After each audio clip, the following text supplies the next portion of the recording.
Praise the lord. ఈరోజు వాక్య భాగం మీకా గ్రంథం 7వ అధ్యాయం 8వ వచనం. నా శత్రువా, నా మీద అతిశయింపవద్దు. నేను క్రింద పడినను తిరిగి లేతును. నేను అంధకారమందు కూర్చున్నను, యెహోవా నాకు వెలుగుగా నుండును. ఈరోజు ఈ వాక్య భాగం ద్వారా దేవుడు మనతో మాట్లాడుతూ ఉన్నారు. సో ఈరోజు వాక్య భాగం అంటున్న ప్రియమైన వాళ్ళారా, మీకా గ్రంథం 7వ అధ్యాయం 8వ వచనంలో మనం చూస్తే గనక, నా శత్రువా, నా మీద నువ్వేమీ అతిశయించొద్దు. నేను క్రింద పడ్డా కూడా తిరిగి లెగుస్తాను. నేను అంధకారమందు కూర్చున్నా కూడా నా దేవుడు నాకు వెలుగుగా ఉంటాడు. నేను నా దేవుని దృష్టికి పాపం చేశాను. ఆయన నా పక్షాన వ్యాజ్యమాడి నా పక్షంలో న్యాయం తీర్చు వరకు నేను ఆయన కోపాగ్నిని సహింతును. ఆయన నన్ను వెలుగులోనికి రప్పించును. ఆయన నీతిని నేను చూచెదను అని చెప్పాను, ఎంతో స్పెసిఫిక్గా.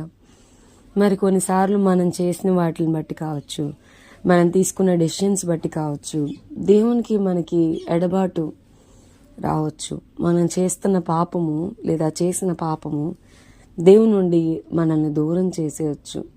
అప్పుడు సైతాన్ అంటది కదా, ఇంకా అంతా అయిపోయింది, నీ life is completely over, nothing else, అంతా అయిపోయింది, ఇంకేం లేదు, నువ్వు పైకి లేవలేవు, నువ్వు మరలా కట్టబడవు అని చెప్తుంది. కానీ మనం గమనిస్తే కనుక, మనం పడిపోయినా కూడా, దేవునికి దూరం అయిపోయినా కూడా, అలాని కృప విస్తరించనని పాపమందు నిలిచిందమా, అట్లా అనరాదు అని పౌలు గారు రాశారు.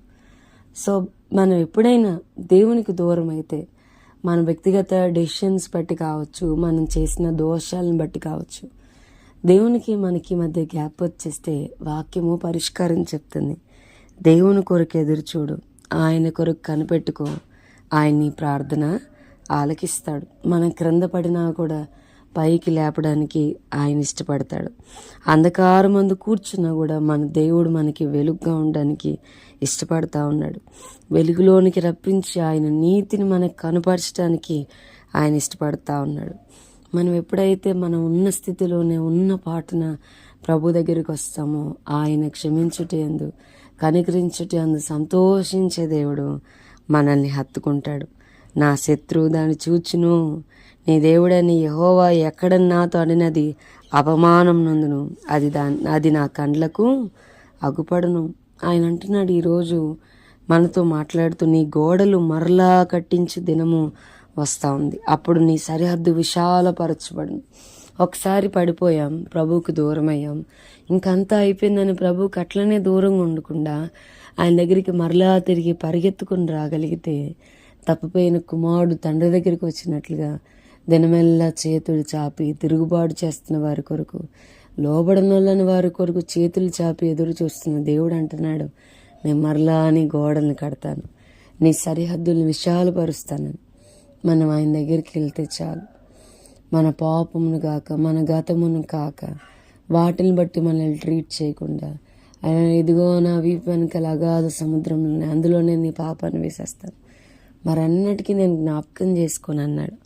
మనకి బాగా తెలుసు క్యాథరిన్ కుల్మన్, మరి దేవుని చేత చాలా గొప్పగా వాడబడిన దైవజనరల్, the woman who carried the presence of God, దేవుని యొక్క సన్నిధిని ఎక్కడికి వెళ్తే అక్కడికి మోసుకొని పోయిన సేవకురాలు. మరి అలాంటిది తన మ్యారేజ్ విషయంలో ఒక తప్పైన నిర్ణయం, ఒక one wrong decision that ruined her entire life, తన యొక్క జీవితాన్ని నాశనం చేస్తూ వచ్చింది. ఒక 7-8 సంవత్సరాలు మరి అబద్ధం చెప్పి ఆమెను మ్యారేజ్ చేసుకున్న వ్యక్తి క్యాథరిన్ కుల్మన్ని సప్రెస్ చేయడానికి, నువ్వు పులిపీడి దగ్గర ఉండి వాక్యం చెప్పడానికి అర్హురాలు కావు, నా వెనక్కి కూర్చోమని కొన్ని సంవత్సరాలు క్యాథరిన్ కుల్మన్ గారిని మౌనంగా వెనక్కి కూర్చోబెట్టారు. దేవుని చేత వాడబడి కొన్ని వేల మందికి రక్షణ సువార్తను అందిస్తూ ఎన్నో అద్భుతమైన కార్యములు ఆమె ద్వారా జరిగించబడతా వచ్చాయి. అలాంటి ఆవిడ తను తీసుకున్న ఆ రాంగ్ డెసిషన్ బట్టి కొన్ని సంవత్సరాలు వెనకాల కూర్చోవలసి వచ్చింది. బట్ వన్స్ మరి మరలా ప్రభు దగ్గరికి వచ్చాయా, నేను వస్తున్నానయ్యా, నన్ను వాడుకోమన్నప్పుడు మునుపటి కంటే ఎక్కువగా దేవుడు క్యాథరిన్ కుల్మన్ గారిని వాడుకోవడం మనం చూస్తున్నాం. సో మన జీవితాల్లో కూడా మనం ఎక్కడ పడిపోయామో అది ప్రార్థనా జీవితంలో కావచ్చు, అది వాక్యధ్యాన జీవితంలో కావచ్చు. ప్రభుకి మనకి మధ్య వచ్చిన ఆ ఎడబాటుని బట్టి అట్లనే ఉండిపోక run as much fast as you can run. ప్రభు దగ్గరికి పరిగెత్తుకుంటా మనం వెళ్ళిపోతే ఆయన మరలా తిరిగి మన గోడల్ని కడతాడు, మరలా తిరిగి మన సరిహద్దుల్ని బాగు చేస్తాడు, విశాలపరుస్తాడు. అంత మాత్రమే కాదు, మన శత్రు అవమానం ఉండేలాగా దేవుడు చేస్తాడు. ఈ వాక్య భాగం మనందరి జీవితాల్లో నెరవేర్చబడును గాక. ప్రార్థన చేసుకుందాం. ప్రభా, ఈరోజు వాక్య భాగం ద్వారా మీరు మాతో మాట్లాడినందుకు వందనాలు. వాక్యం విన్న మా ప్రియులైన వారిని అందరినీ దీవించి ఆశీర్వదించమని యేసునామమున అడిగి వేడుకొంచున్నాం తండ్రి. Amen. God bless you and have a blessed day.